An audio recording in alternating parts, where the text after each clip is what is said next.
त्यांच्या मुलांची जेवढी ते काळजी घेतात त्याच पद्धतीनं कदाचित लहान भाऊ म्हणून माझी सुद्धा तेवढीच काळजी ते राजकारणामध्ये आणि माझ्या वैयक्तिक जीवनामध्ये सुद्धा माझ्या प्रत्येक गोष्टीवर लक्ष ठेवून दादा या ठिकाणी काम करतात. दादांच्या प्रती माझ्या मनात आदर पण आहे आणि दादांचा दरारा सुद्धा या ठिकाणी माझ्यावर आहे. आणि शेवटी ज्यावेळेस एखादा माणूस संघर्ष करत असतो त्यावेळेस मागं वळून आपण बघितलं तर कुणीतरी आपल्या मागे खंबीरपणाने उभा आहे ह्याची जाणीव व्हावी लागते. आणि ती जाणीव मात्र दादा कायम वेळोवेळी जसं मी दादांच्या जवळ गेलो त्यावेळेस पासून त्यांनी दाखवली.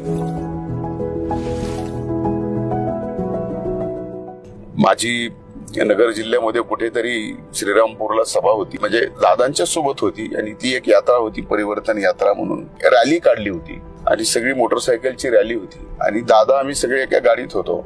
तर मी पटकन गाडीतनं उतरलो आणि त्या सर्व माझ्या तरुण पक्षाच्या सहकाऱ्यांसोबत मोटरसायकलवरती रॅलीत गेलो. ती रॅली पोहोचायला वेळ झाला आणि व्यासपीठावर तिथं जवळजवळ सर्वांची भाषणं झाली आणि दादांचं पण भाषण झालं. पब्लिक मधून एवढा स्पॉन्टेनियस रिस्पॉन्स होता की मी बोलावं. तर मी दादांना म्हणलं, कार्यकर्त्यांनी आपला नेता बोलल्यानंतर परत भाषण करू नये, हा धर्म मी पाळणारा एक कार्यकर्ता आहे. पण दादांनीच मला आदेश दिला की तुझा नेताच तुला आता आदेश देतोय की तू भाषण कर. म्हणजे एवढं मोठं मन आहे दादांचं की दादांचं भाषण संपल्यानंतर त्यांच्या एका ज्युनियर सहकार्याला त्यांनी भाषण करायची संधी द्यावी. त्यावेळेस मी हेही म्हणलं होतं त्या सभेत, मला आठवतं रोहित शर्मानी बॅटिंग केल्यानंतर आता मी माझ्यासारखा हरभजन सिंग येऊन बॅटिंग करणार हे मला काही योग्य वाटत नाही. तर त्यावेळेस दादा मागून म्हणले की कधी कधी हरभजन सिंग सुद्धा मॅच जिंकून देतो.